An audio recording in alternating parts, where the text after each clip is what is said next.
Hello students, welcome to my Abhyas. I am Suparna here in Biology faculty and we are continuing the chapter number 1 of standard 12th with my Abhyas. Okay, so we have discussed in the previous session about what is reproduction, what are the different type of definition of reproduction, and we also discussed about asexual mode of reproduction. In asexual mode of reproduction, I have already told you about fission, that is different type of fission. I have spoken about fragmentation, sporulation and vegetative propagation in depth. I hope you have gone through those videos and you are well aware of it. Okay, so today we are going to talk about in the same chapter with sexual reproduction. As this chapter is a common introduction of the whole reproduction unit, we will be talking in the first chapter about in detail about all the organisms. It is not about only single microorganism or the plant or the animals. We are going to talk about each one of it in generally. Okay.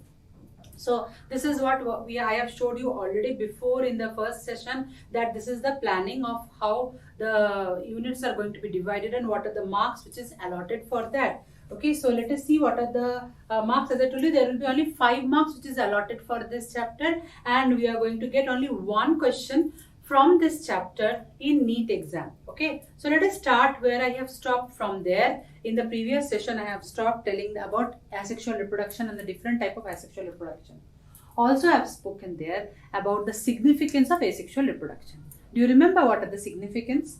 Okay, let us quickly revise before we start with sexual reproduction in organisms, in all the organisms. Okay, let us first discuss about what are the significance of asexual mode of reproduction.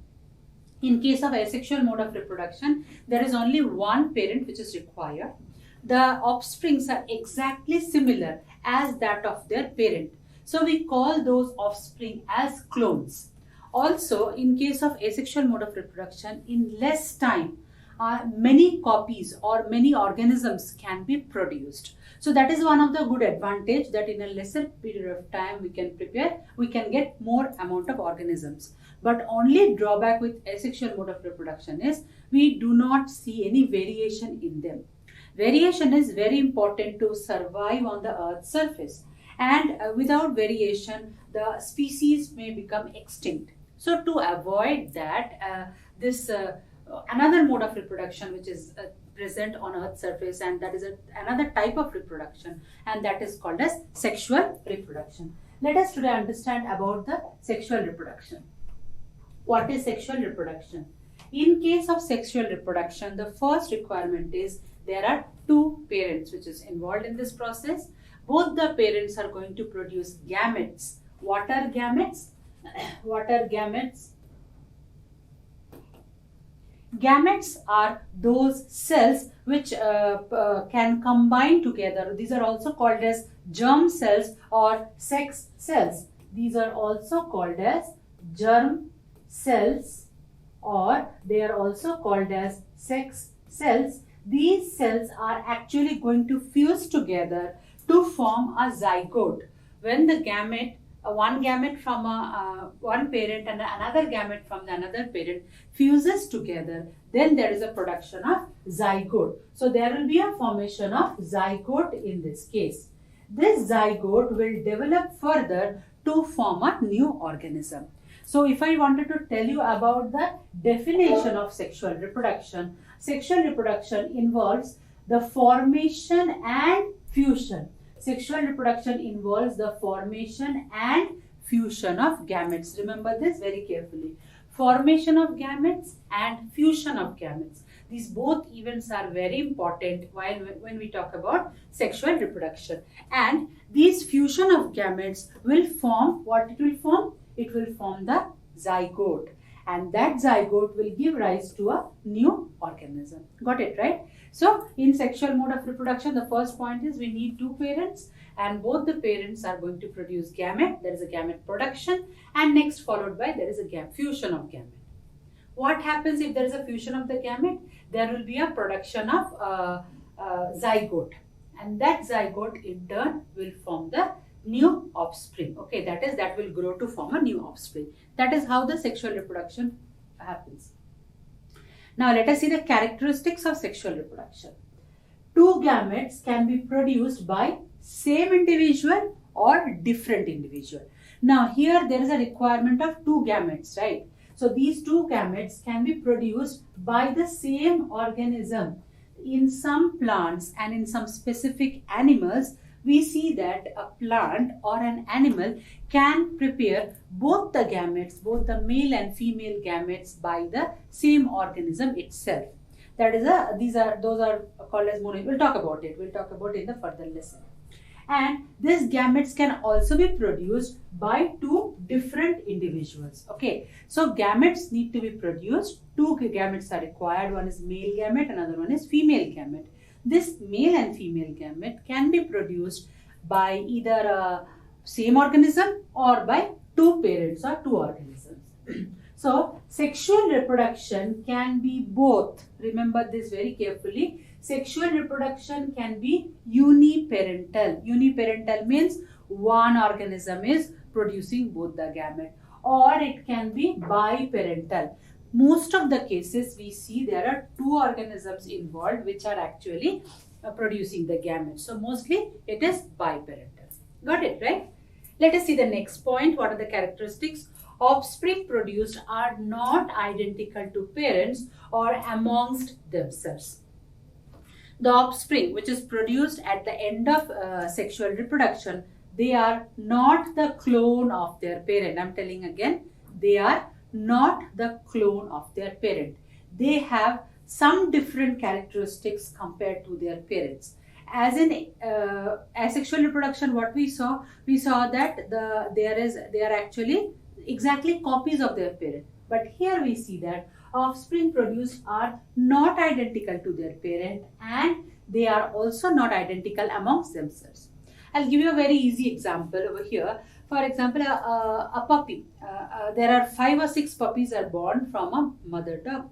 Now that puppies, have you seen these? There will be a very beautiful distinct difference between the puppies. Okay, you'll be seeing that there are 4 or 5 will be of same color and one will be of different color, fur color or different looking. So if you observe very carefully, even with your siblings also, if you see that you and your brother or sister may not be exactly same with each other, there will be some difference among you both. So that is what is called as offspring produced are not identical to each other, or they are also not identical to the parents also. Okay, so what is the requirement in this case? The main requirement in this process, what we call it as, okay, let us see what exactly it is required. In this process, as I told you, what is sexual mode of reproduction? In case of sexual reproduction, we require a male and a female. Male and female gametes will be produced. So here I have taken the example of human. If human female will be producing the egg or the ovum, and the male will be producing the sperm.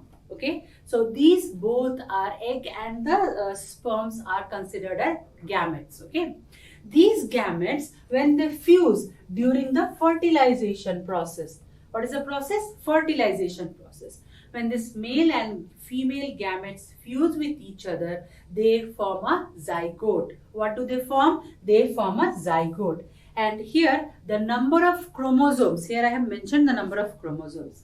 See, a female gamete contains 23 chromosomes. How many chromosomes they contain? They contain 23 chromosomes. A male sperm also contains 23 chromosomes. Now when this male and female gametes fuse with each other, they form a zygote which has 46 chromosomes, or they are 23 pairs. 23 pairs. Okay, we say it in the form of ploidy. If I tell you about ploidy, for example, we all are like most of the organisms, higher organisms are diploid. Most of the higher organisms are diploid. What is the meaning of diploid? Diploid means having 2 pair of chromosomes. Having 1 pair of chromosomes. One is coming from the father and one is coming from the mother side. So we represent it in the form of 2n. 2n is the chromosome number for diploid organism. But during the gamete formation, by the process of meiosis, these 2n numbers will reduce to n number. What it will become? It will become n. And this n is called as haploid. What it is called as? It is called as haploid. Now, this both haploid chromosomes, when they combine with each other, they form a diploid zygote. There is a zygote which is diploid. So, the whole process over here in sexual mode of reproduction is formation of the gametes, and during the formation of the gametes, there must be a reductional cell division. This reductional cell division is called as meiosis. Okay. You have studied about meiosis in the previous classes. Meiosis is called as reductional cell division. It is very much important when a gamete formation is taking place. Why it is required? Because from the germ cells, from wherever the gametes are getting produced, the number will reduce to half. Okay, the number will reduce to half. So from 2n number, that is from diploid, it will get reduced to n, that is haploid. Got it, right? So this whole process is called as sexual reproduction. I have taken an example of a human over here. I'll be giving some more examples in the further slides. I hope this is clear to you. Let us go to the next slide. Okay. So sexual reproduction involves the formation and fusion of gametes by same individual or by two parents. Like it can be produced by, it can be uniparental, and mostly it is biparental. And as I told you, offsprings are not similar to each other and they show a variation in their characteristics. Okay. Okay, let me go to the next slide now. Okay. Phases in life cycle. How many phases are there in a life cycle? This is very important because you know this is the base of your further understanding of the chapter. What are the phases of life cycle? When we take birth, we are very small in size, obviously, and all the organisms grow to a certain height, weight, and a particular maturity level, where the hormones will secrete, where there will be the development of the organs, all that will happen. So that particular phase is called as juvenile phase. What it is called as? Juvenile phase. Followed by that, there comes a phase where the organisms becomes reproductively active. So first phase, or that I can say in the form of, if I take the example of child, I can say it is a childhood, right? I can say it is childhood. Okay, let me erase it. Sometimes the eraser doesn't get selected, so that becomes a problem. Let me take the pen again.